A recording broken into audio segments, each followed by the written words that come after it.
appreciate it. And then we did a budget workshop last year, so we will do a budget workshop this year. And I'm gonna turn our end over to Alright, awesome. Yeah, and, I know that Jen, you asked for this meeting last year, it was great, it helped us at least try to get on the same page, and we thought we'd do it again this year, school committee appreciated that. So we just wanna go through real quick, just to update everybody, because as you know, it's always in flux, the budget's always changing a little bit, and where we're at today is great. Mike, So, sorry. Yeah, I am supposed to inform you all too. Oh. Mr. Pearson did ask to record, and please record for us tonight. okay, Sorry. excellent, I excellent, forgot to mention thank you, okay, how are you? I'll turn it over to Matt, we'll go through kind of the numbers, where we get our state numbers back, which is really the biggest reason we're having this meeting, and then we can talk about Yeah, other things. So go ahead. so the state numbers came out a couple weeks ago. We're expected to receive 114,000, which is only a 0.9% state increase. That's down from what we were originally hoping for. We were hoping for about a 2.4% increase, which has been the average over the past, 5 or 6 years. That being said, the town You got share it, yeah, you got it. is now up to a 6.9% increase, which is up from our initial calculation of 4.9%. So as you can see here, you see our total budget, 22,107, with the state town share, and we have, right now, we're proposing a 3.5% total increase, which is the same amount that we proposed back, beginning of January. Since, as Mike just said, there's so many changes that continuously happen, some budget changes right now, we calculated all our contractual lane increases, that were, part of the union negotiations and everything. It's actually an $85,000 increase from what we originally had. And the second one, originally I was thinking that barring we were gonna be able to reduce heat by, 8,500. The, 2 months of bills come in for this winter, and I don't think we're gonna be able to reduce it anymore. It's coming in higher than expected. Like, I thought we were gonna have that savings, but we didn't. So to make up for that 85,000, we're going to, or we plan on, putting, the assistant principal who's at OMS and Barton into school choice revolving, so that's the tuition that we're receiving from the kids that are tuitioning in. That money is trending really high this year, so we should be able to put that in there and be, a little covered. So here's just the general fund summary. We went through this pretty much in detail last time. Those changes that I have in there are spread out over different schools. So you see a 3.5% increase. The grant summary, you can see that the school choice revolving is now up to 163,000. The first time we presented it was 85,000 because we have another position in there, but we definitely just covered the additional position in there. And just looking at our revolving fund balances, special ed tuition, that's from, money that we're bringing from a student coming from Webster. We have a position in the ACE, revolving fund, that we had this year, and, we're plan on putting it in next year. Educare and school lunch, while they have healthy balances, that money only can be used for Educare or school lunch, so unfortunately, we can't use that for other. Can't use that for educational staff or textbooks or anything else, so it has to be spent on those two programs. Yep, and then, school choice, you can see we have, a decent balance in there that we're gonna be able to use for those, salaries. Preschool, we also have a position in there, so, we're using our, revolving funds to, pay for tuition, to pay for expenses that we have. One area of concern that we discussed, in the meetings early January is our circuit breaker fund balance.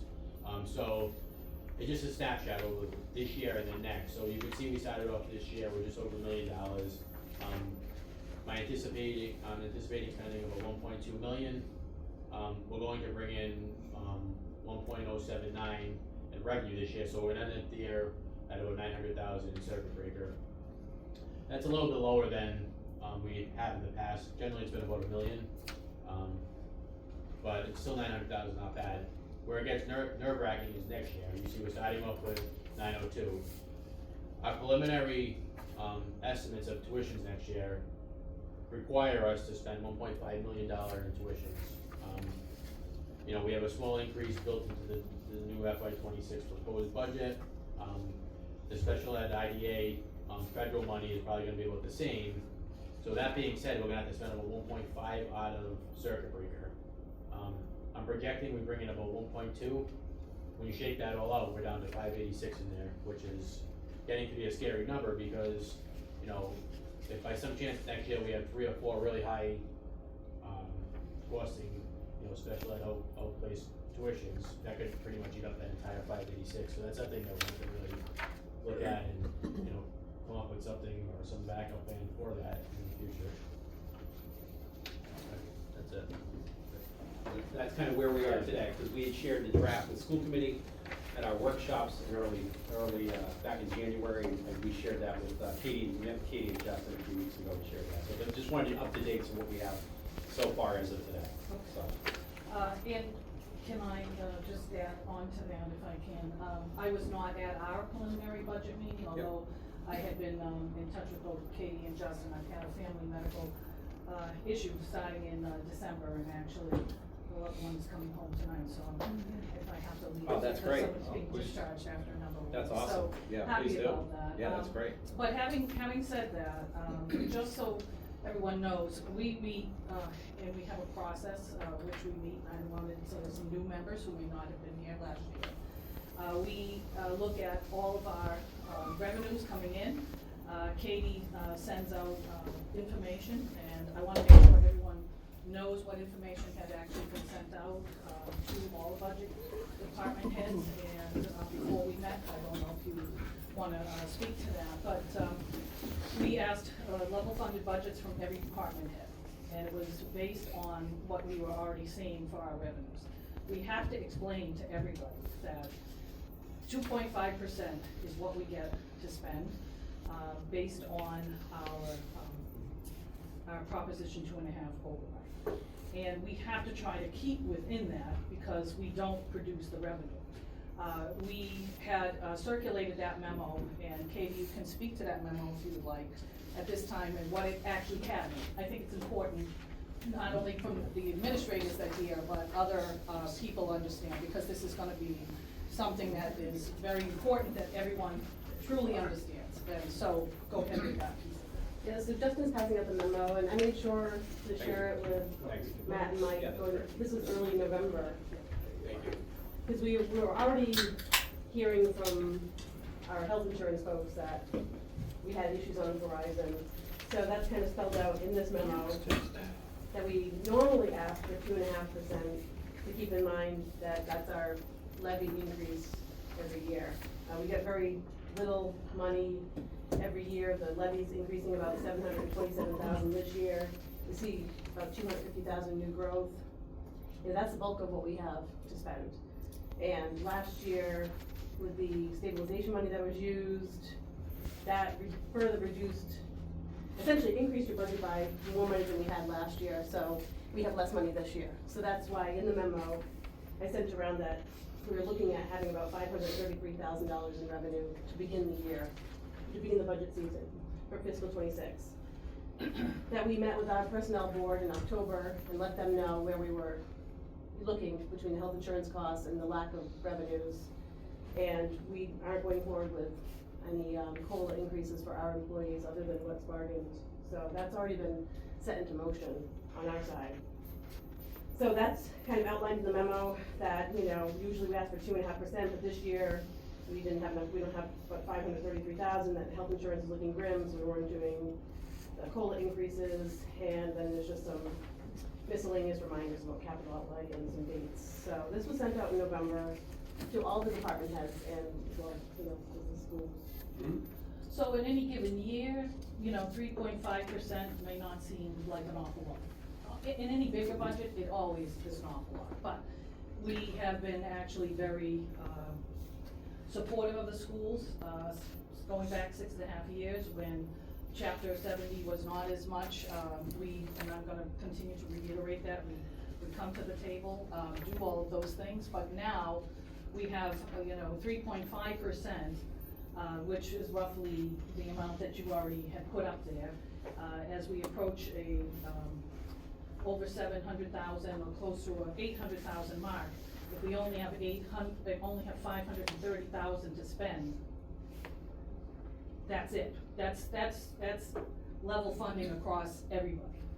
And the problem here that we have is our regular pension costs and our insurance costs, as you know, and it's not just insurance, there are other things that have gone up. But because of that one-time, funding, all of that now has implicated, less, funding to be able to use this year, unless you have one-time funding sources. So, we were trying to explain that last year, as 2.5. It is one of those things that whenever you take, from a one-time source, you have to figure out either you're supplementing it or just using it on one-time sources. So, I think we can walk through a little bit more about where we're starting to see. But the hard, cold reality is, it's level funding right now on both sides, and we still have to cut. And we'll talk about that. And we just passed around something that's actually showing, before we start even talking about level Right. funding any departments, I mean, that's kind of where we began in November. But before we even talk about that, now that we have state figures in, we know Proposition 2.5 increase, we're always estimating new growth, and it's conservative, and it's about the same as we get. There's a couple of years we have to be lucky and get spikes, but that's very rare, so we have to remain conservative with that. So we've got the cherry sheets, that's also attached for you. The cherry sheet A just came out with the governor's budget. And we're showing the increases, as you highlighted in your slides as well, 114,000 for chapter 70. We have some in charter tuition reimbursement, we have some in UGA, but then we also have expenses. So I've highlighted that in the the cherry sheet for you. And the fiscal 26 overall net positive difference is 72,000. So you take in the Proposition 2.5, the new growth, we did raise the local receipts slightly. It is showing that we're gonna appropriate more in other funding sources that may or may not happen. So with all that said, what we have here, the total fiscal 26 available for operations comes down to $823,000, $823,755,000. I put down the employee benefits expected cost for 26, and that brings us to a budget deficit of $695,000, just right out the gate. So that's before we even talk, I guess expected level funding, that's what we have right now out of the gate, so, that's kind of where we're starting, and it's really somber, and, it's been, it hasn't been easy on our side, and I know it's not gonna be easy for the schools either. Yeah. But this is just the big picture for everyone. Okay, so the increase in the tax levy, so from 28.1 to 29.1, that's basically just the Proposition 2.5 plus the new growth 250? Yeah, so this is the fiscal 25 you see here, is as laid out, as budgeted. Yeah. So that doesn't take into account any other changes as we went through the year. So, when we get to the tax rate recap, Yeah. that's going to take into account what the actual new growth figure is, actual state aid by the time it flows through the House and Senate there. And so the actual levy increase, it's not gonna necessarily equal out. You can't do the 28,135 at 703 and necessarily come to that number, because there are other figures that go into the tax rate recap process. Yeah.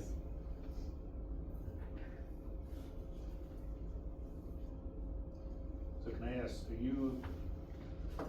is the 2.5 number what you want us to get to, or is that still not gonna be enough? That's usually what we ask for, that's what I said in the memo, it's like we usually get, but because health insurance is gonna come in, as we figured, over what we had.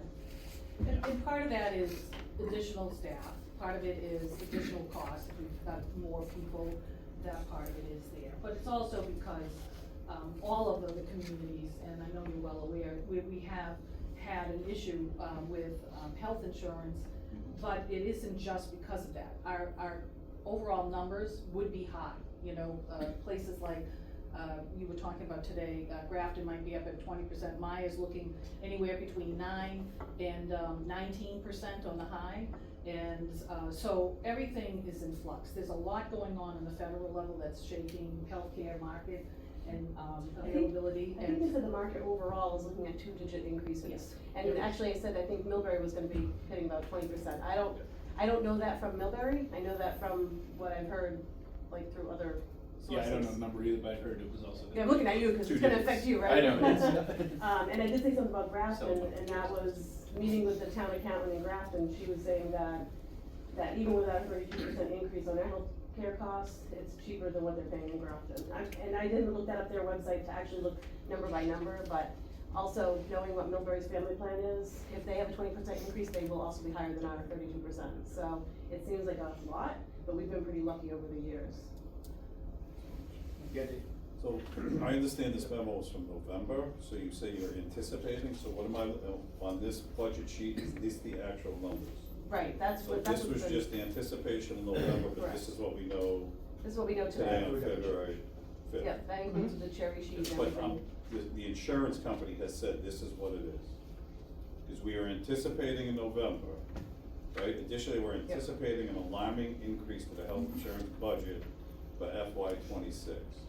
Is this what I'm reading here, the That actual is- numbers that you've gotten? These are the from- actual numbers as of today, the 32%. However, there are some things in flux, we are out to RFP right now, so there'll be more figures to come in.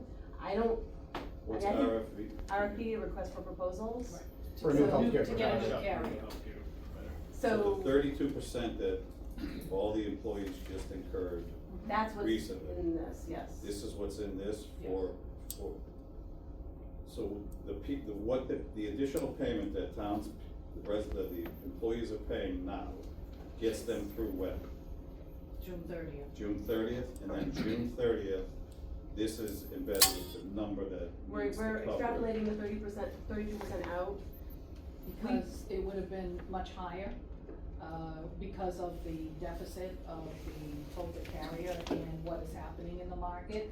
And so in order to stave that off, you know, we not only change brokers, and I've said this, to the insurance advisory committee, to the board of selectmen, that deficit that we are trying to get through with this mid-year increase would have been probably $1.5 million higher. So because I took that action back in June, because I didn't feel, and neither did Katie and our HR director, feel that we were getting the real full story. I had been in touch with the administration here a number of times about that we couldn't set the budget, I didn't feel comfortable with it, I didn't trust the premium figure. Then we finally got one by bringing in the broker, who had kind of been aloof at that time, and then found out, you know, that midway through this year after I changed the broker, they worked all the way through the beginning of September, October, and then realized, you know, not only were our claims not being processed, but even with the processing of the claims, they had set our premium too low. We have a very high utilization issue. We have a lot of people who are utilizing healthcare. We don't get to decide that. We don't get to decide the premium. The Insurance Advisory Committee is a group representing all of the union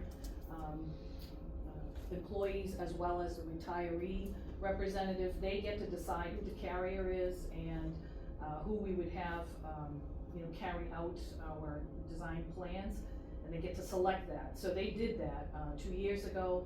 We entered into what we thought was a reasonable, very cost-effective consortium, and it was for a year. And then there was a market change within the group, and the people that we felt, I think, trustworthy were no longer there. And then we found out halfway through this past year that things were not good. Again, this is not a reflection of the employees who decided the plan, and we have timeframes, and I'm glad to say, despite how difficult it is for HR and finance and myself to try to extricate ourselves from what we consider to be untenable, we weren't looking forward to trying to spread out, you know, a 53% increase over a long period of time. It's just putting an albatross around your neck for the next cycle and the next cycle. And we knew that in order to have other new firms for insurance services look at us, we had to knock that down. We had to get rid of that deficit as much as possible. Doesn't mean we don't have high claims and aren't looking like the best in portfolios. having said that, we're in much better position by doing this mid-year rate, thing, and hopefully, you know, we can get a carrier that recognizes what we just did, as taking that and knocking that down, and then, you know, be able to look at the claims as they go through this spring. So, you know, I remember talking with Mike a number of times that we were trying to get the claims data, not us, but they were trying to get claims data last spring in order to set the premium. And, you know, we could continue with this high utilization, or could knock down a little bit over the next couple of months, we don't know. But just like when we are projecting out what we're gonna have for local receipts or whatever, we have to go with that conservative number. Because if we don't, this is what happens. So, we're already talking with those, brokers who have our best interests at heart, and they have said this is the best way forward. You know, if you wanna.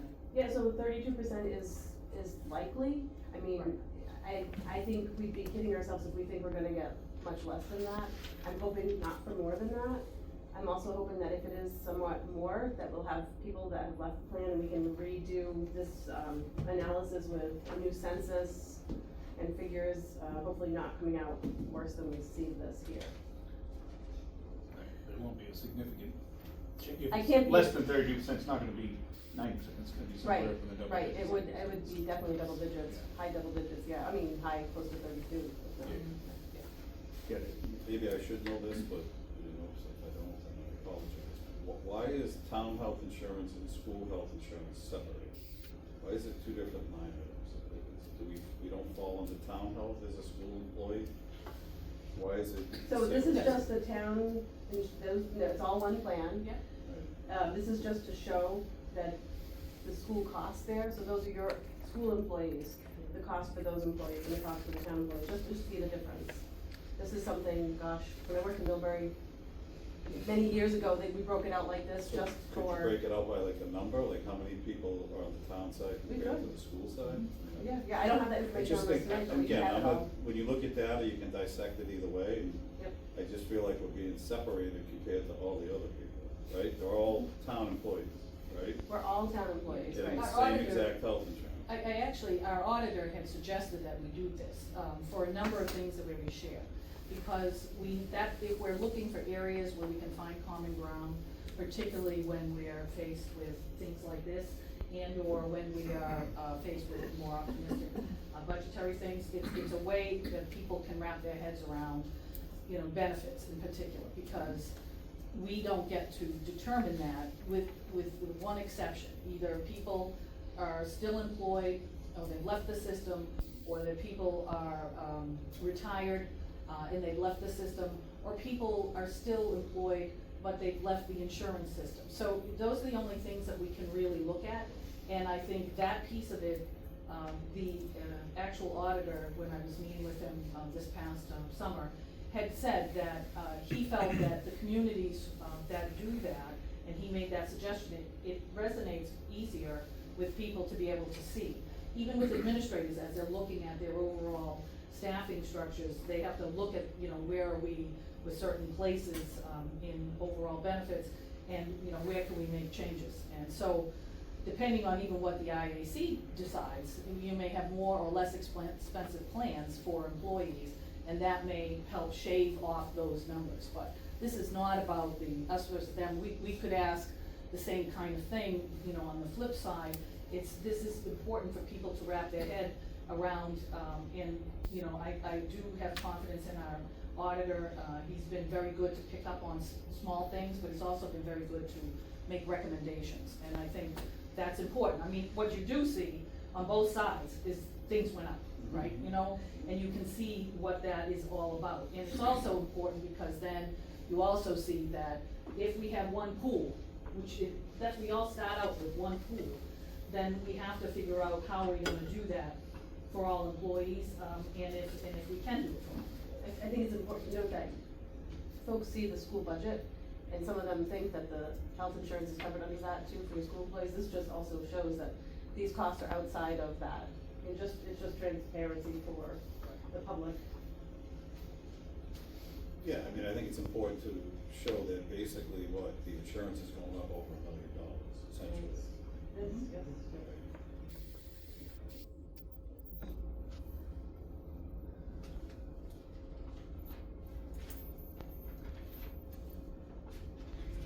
have any other questions, or is there anything else you want us to know as we move forward with our process? This is good information to have, I think, to. Do you wanna Spelled overwhelm you out. with information, just try to make it as No. simple as possible this year? Yeah, I mean, we're going through everything. I mean, I think we're at a point, and I've been there before, where, you know, we start to look at what are things that are one time, where do we have contractual things, where maybe we don't have, personnel. It's, when we first came here, Katie and I, we had a whole IT department. And we actually made a really important and good decision that has floated us all of these years with still a budget positive, having made that decision, because we don't have benefits rolled in with personnel, and we outsourced it, and it's been very cost effective. Ways for, special education, you know, I know Justin has, when he was here, looking at that, he inherited nothing in terms of a reserve. And, you know, working with, Matt on those things and those kinds of strategies were really important. But I don't do that for you. You know, you have very capable people. But one thing that we have to impress on everybody, we have limited resources, period. And so you can say you want 3.5, but that will have enormous consequences.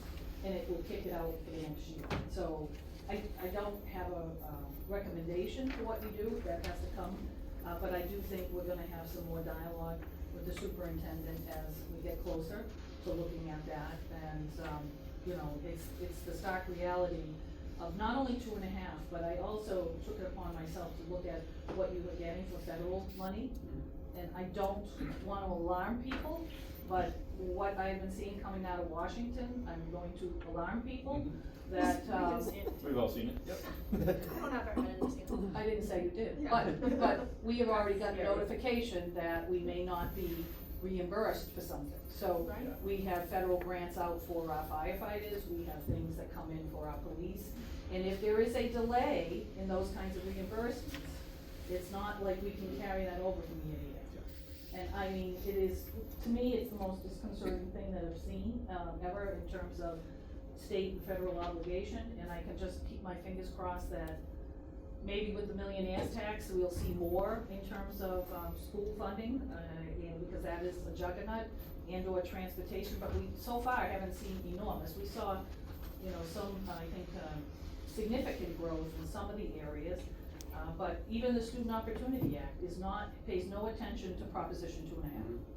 And you know, we just came from a conference in Boston that, you know, was talking about how devastating the Student Opportunity Act is to these little towns that have absolutely no capacity beyond 2.5. You're either passing an override, or you're gonna be not compliant. And so, you know, it's kind of serious, and I think those are the kinds of discussions everyone's gotta have. Yeah. So on that, Jen, just so you know, I don't know if you're aware already, but we have asked, and received at least 3 confirmations to meet with our state reps and state senators. So Representative Frost, McKenna, and Senator Senator Fatman. Fatman are gonna come and sit with us at some point in March. March 3rd. We'll get that, March 3rd. Yep. Yep. And that's, several of the things you just mentioned are things that we plan on bringing up to say, how are you looking to support these initiatives and things that you've put in place, but they're not being funded. Right. So Yeah. we see that too. And It's a drain on we everybody. will still have to meet those, you know, net school spending requirements, we will be looking at doing that, I mean, even just with everything from insurance to employment costs, we will, you know, all of that gets contributed into that group. So that's a whole nother area of why we wanna show what we're actually contributing overall and how those are going up. And if the millionaire's, tax was supposed to help us at the local level, whether it's for roads and such, or education, we're not really seeing that same deliverable that we're hoping for. Whether it's special education and circuit breaker or the like, you know, so, I mean, there are some strategies we could have to look at those things, but those are the things I think that are really important for the administration on both sides, because we have to. You know, it's tough when people come to you and say, this is what I really need, you know, whether they've done a staffing study or whether they, all of those things come into play. And we're having to look at this number, and it's, we can't create it out of thin air. No, Appreciate that. okay. Anything else? No? Thank you for joining us, guys. Thank you very much. Appreciate it. Appreciate you. Thanks for taking the time. Thank you for having us. Yeah. Yeah, me too. It is what it is. Like the Grim Reaper here. Yeah. Federal I rules. think similar conversations are happening Title grants. Everywhere. across the company. Yeah, that's the grants. Hopefully the state puts everything out. Yeah. Anytime you go for reimbursement, safety and employees. You never got back to me on that. Because I think they'll pay Yeah, attention to it, correct. right? Correct. Agreed. So, Correct. I will. Thank you, Katie. Thanks, Justin. And Jeff, Thanks, Jen. if you guys Thanks for have coming. any topics or things you want us to address with our representatives, like, that would be helpful too. Yeah, I know. SOA isn't keeping up I know, with she's- inflation. Any, Bring it home, but they asked me. Anything and Yeah, everything. well, Probably probably have. Prop 2.5 all isn't the keeping same, up with right? SOA. But, you know, if there's any particular things too that we can advocate for the town side as well, you know? Appreciate that. We'll have their ear for a little while anyway. Yeah. Hopefully they have the Thank you. power to Hope help. everything works out for Thank you. you. Yeah, thank you, guys. Thank you. All right, we have one other thing for us tonight. The Special Education Reserve Fund we're gonna talk about. So, Yes. who am I hitting this one up? Yeah. So we had talked about, this had come up, Pal, we had talked about this at one of our meetings. Dave, that's a copy for you. Can you guys share one? Sure. I think I'm running out of copies. Thank you. Okay. I'll make sure I can give you one to go if you want after. So we had talked about this, Pal, you knew a little bit about the history. You were here when it was established, I believe, but Helen Yeah. did some really nice research for us because we want to figure out what we want to do with this. So you have information in your packet. At the end of your packet are possible proposed warrant articles, taking possible funding for this from free cash or the Medicaid that we receive, that the town receives. Medicaid reimbursements are listed in your packet as well. There's different ways to approach this. MGL 13E we can do from free cash. We know that's legal, we checked with our attorney. 1 and 3, I've gotta get some information from our special ed attorneys to make sure that's okay to do. But I just want you to read it over. I know we've talked about it before at school committee meetings, but we just wanted to get some more information in front of everybody. I know that this originally, Senator Fatman was who helped me and assisted this town with creating this account Yeah, and seeded the account with money that came from the budget as like a one-time, the state budget. From the state budget? State budget. yeah, As a one-time kind of like shot in the arm for us right, to help us out. right, And he basically said, you know, if push comes to shove and you're in a really, really financial bind again, let me know, because I can put something in to go into the governor's budget. However, time frame is it usually takes almost 2 years to get those wheels moving, for it to get fully approved, and Right. sometimes things, you put a request in, sometimes it comes, or sometimes it's denied, but right. so I think we should, I would like to advocate, with all officials that they help us with that, because we are seeing this, our special ed costs Yeah. continuing to skyrocket. that- Especially if we've discussed with circuit breaker winding down and we're spending. Yeah, so maybe they could give us a percentage, like what was done in the past, and I think it was like 50% came from the state and 50% came from the town, and it was just, again, something. Just food for thought. So, you're suggesting we look at a possibility of one of these 4 articles, is that what you're saying? Yes. These are 4 options of how to Yeah, those are, possibly do this, but. correct, correct. And this would have to be for the fall ones. The first one is for the spring, if you wanted to Oh, do something in the spring, but yeah, it's probably more likely that we would do this in the fall. I think it's always best to request as many times as needed and just put it out And if it doesn't go through in the spring, then constituents are aware that there's a need and potentially Right. they're gonna see it, well, if it's not passed in the spring, it's gonna be advocated for again in the fall. Because it's our fiduciary responsibility to be good stewards and also predict, like, Right. if this money is spent down, then we have to cut positions in our budget, and we lived through that in the past. And once that staff moves on with their experience and their training, those are dollars that are lost that we won't get back in our district. Right. You know, you don't wanna see good people that really know what they're doing move somewhere else because they're forced to. And it takes a long time to, as you know, to get a teacher back up to speed to be an effective teacher in the classroom. It does. I don't know, was it 7 years? Until the teacher is really competent in the classroom Right. to the, Sure. to the ability Takes that time. we want them to be, so Takes like, time. I don't wanna lose any staff.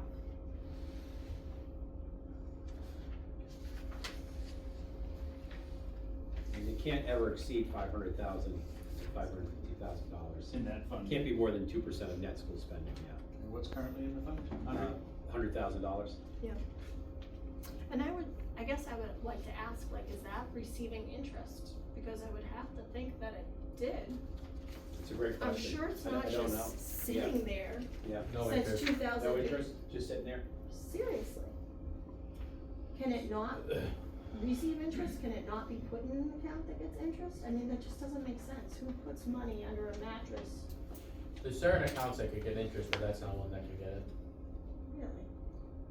So it's, I don't wanna misspeak on what accounts can get it and what can't, but that's not an account that can. Cause there are some accounts that can get it, but that is not. Mike, Well, that's unfortunate. if I could, Yeah. you have a copy of the Mass General Law right there, right? Yes. I think the 13A. last paragraph, the last sentence in that law speaks to whether the Oh, you're right. treasurer can, It says the district treasurer may invest the monies in the manner authorized in section 54 of chapter 44, and any interest earned thereon shall be credited to and become part of the fund. Thank you, Helen.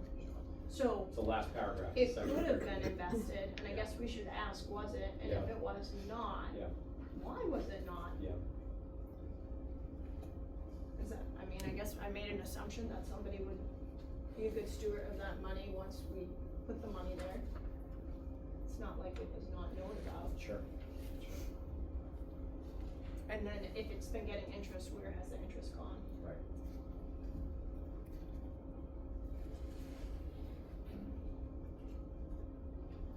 I think we'll need to put this on a future agenda for us. Yeah, I just wanted to Ruminate share the on it a information little with bit. you tonight, because we had talked about circuit breaker and how concerned we were with it dwindling. Yeah. This is another action, and Pal had mentioned it multiple times, we talked about it, Right. about using those funds, so. I appreciate seeing. Helen the did a lot of options. nice legwork on this, the research, so, yeah. But just so you're aware, so we can put it on a future agenda. I just like to advocate with our town manager, you know, in a future discussion maybe, that this is always something that we pay into, like, it should be available every year as a warrant article, and it should be put to constituents to seed that fund, just like we do the free cash, because it's in our best interest. And that, again, if the money needs to come out, it has to be by a 2/3 majority vote, I think of both the Board of Selectmen and the school committee. So it's not like anybody's gonna dip in that reserve fund without, you know, a collective Yeah. approval.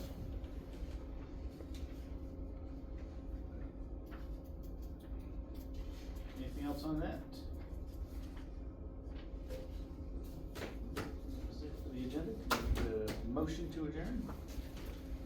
Just, Oh, for the chair, before you go, Sorry. is there anything the school committee wants Matt and I to do budget-wise? So I know we're gonna have a school committee meeting Monday night, with another one in March, anything you guys want us to do? Yeah, I figured we'd talk about it Monday night, when the Okay. whole committee's there and kind That of sounds good. give some directives as to, well, obviously, we're gonna need to see what Yeah. would a budget look like? Yeah. If it Yeah. was 2.5, what would the budget look like if it was less than 2.5? What do you, Yeah, we can do obviously, that. you guys gotta put that together at some Yes. point, and Yes, we do. that's the reality, and Yeah. let's take a look at it. and see Yeah, what we'll it do is. that. We'll do And that. we'll talk about our options from there. Okay. We'll do And that. then the town manager mentioned that there were no raises that were not contractual occurring on her side. Is that something that we can do? Can we freeze any potential raises and make sure that they don't happen on our side? We have, the majority of our people are contracted. We have very few people that are not contracted. Just food for thought. So I most mean, it's people would be kind of getting a like- contractual raise and very few people unfortunately would not be getting it. Yeah, Yes. just food for thought, Yeah. to be able to kind of Yeah. hit pause if possible. Most of our folks are contractual.